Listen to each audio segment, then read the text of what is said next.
welcome to Around the World in 274 Days, Bob Allen Travels.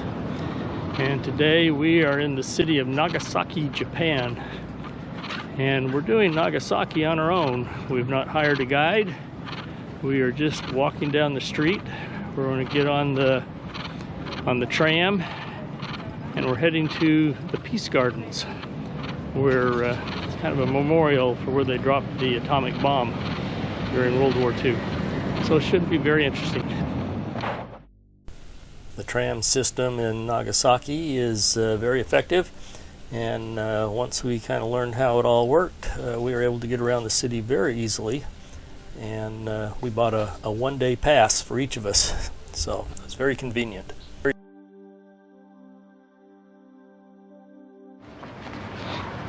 Well, we just got off the tram.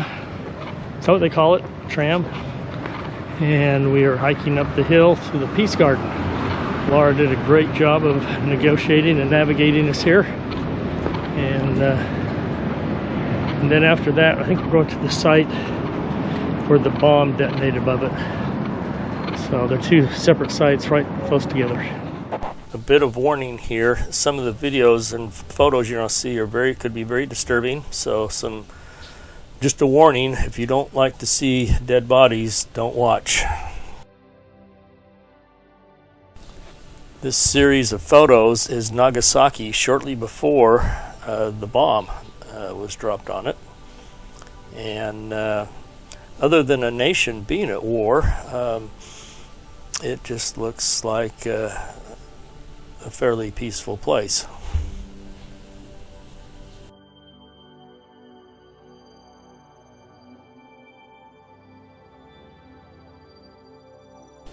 Then on August 9th, 1945, at 11:02 a.m., the Americans dropped the atomic bomb, 3 days after Hiroshima. This clock found in the rubble of Nagasaki indicates just a few minutes after 11 when it was destroyed and stopped working. Nagasaki was not the primary target of the bomb named Fat Man. The primary target was Kokura, but there was cloud cover over that city, and so they went to Nagasaki. It was covered with clouds as well, but at the last moment, the bombardier was able to see the city and his bomb aiming point and let loose of the bomb. U.S. reasoning behind dropping the second bomb were, one, the Japanese showed no signs of surrendering after the first bomb, and so they believed a second one shortly after Hiroshima would help convince them that it was time to surrender and stop the war.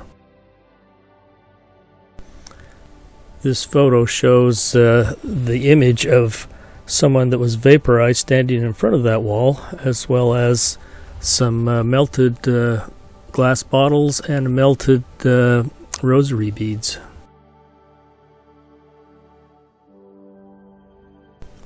This display is a reproduction of the Urakami Cathedral that was hit by the atomic blast.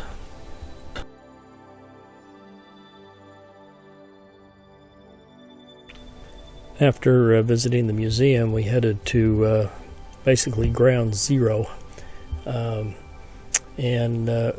This section right here is they dug down to where they thought would have been ground level when the bomb went off, and you can still see melted glass, plastic, bottles, just all kinds of garbage that was in the rubble, which is now like about 8 to 10 feet underground.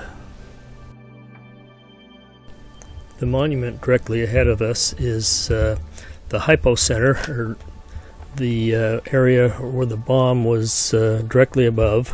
It detonated at 1,650 feet above the ground.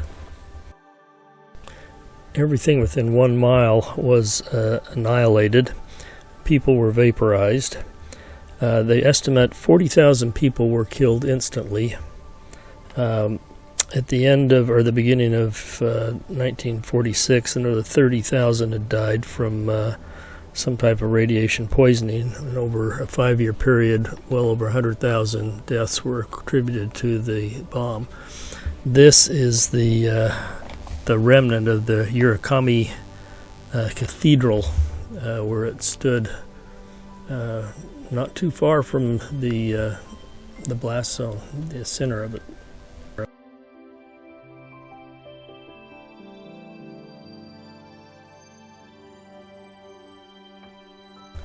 This is the Peace Symbols Zone of the Peace Park, and countries and cities from around the world donated sculptures to commemorate and to memorialize those that lost their lives during the bombing, and probably in hopes that would never have to live through another episode where the bomb was dropped again. And so I'll just let you look at some of these incredible sculptures.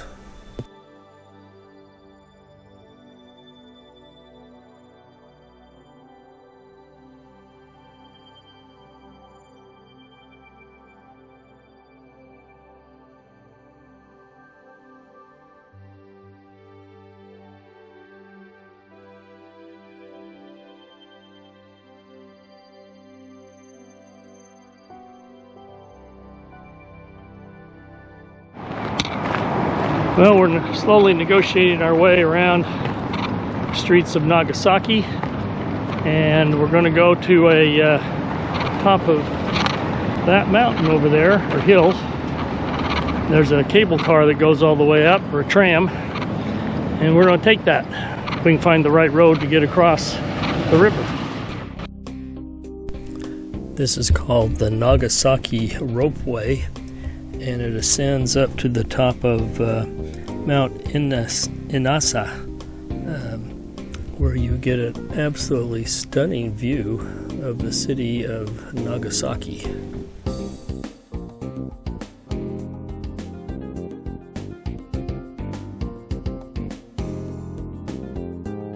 From this picture you can see the Peace Park in the multicolored circle, and then where the ground zero was, where the next circle is.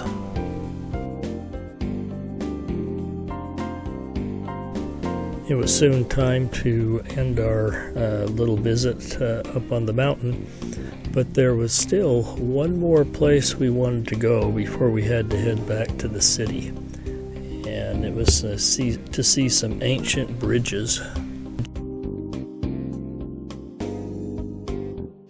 The Miganbashi Bridge, or Spectacles Bridge, over the Nakashima River was built in Nagasaki in 1634 by a Chinese monk. It is said to be one of the oldest stone arch bridges in Japan. There's a series of about 8 or 9 of these bridges in a row as they cross the river. Absolutely beautiful.